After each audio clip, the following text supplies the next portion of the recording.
대통령의 이런 호소가 있었지만은 김명수 후보자 임명 동의안 처리는 여전히 불투명해 보입니다. 이번 주가 고비가 될 것 같은데 여야의 입장 차이는 여전합니다. 조태현 기자가 보도합니다. 문재인 대통령의 호소에 이어 더불어민주당은 김명수 후보자의 임명 동의안 처리를 거듭 촉구했습니다. 인사청문회에서 도덕적으로, 사상적으로 아무런 결격 사유가 드러나지 않은 만큼 야당이 임명안 처리를 막을 이유가 없다는 겁니다. 특히 청와대와 마찬가지로 사법부 수장의 공백 사태를 이유로 들며 야당을 강하게 압박했습니다. 1948년 정부 수립 이래 국회 동의 절차 지연을 이유로 사법부의 수장이 공석이 된 적은 단 한 번도 없습니다.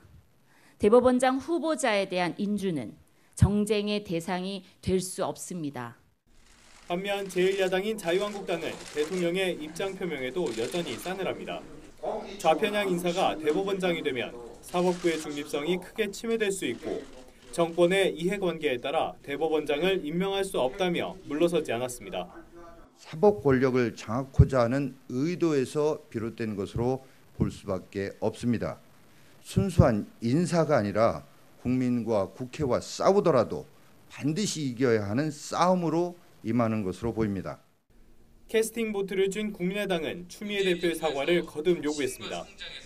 다만 김희수 헌법재판소장 후보자 부결 사태 이후 지지 기반인 호남 여론에 신경을 써야 하는 만큼 찬성과 반대의 사이에서 고심을 거듭하는 분위기입니다.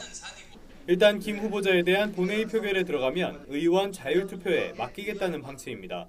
과연 김명수 후보자가 사법개혁을 잘 이루어낼 수 있는지, 수장으로서 균형 잡힌 생각을 가지고 전체를 이끌 수 있는지 이 두 가지 기준을 가지고 자율적으로 판단하여 본회의 표결에 임할 것입니다.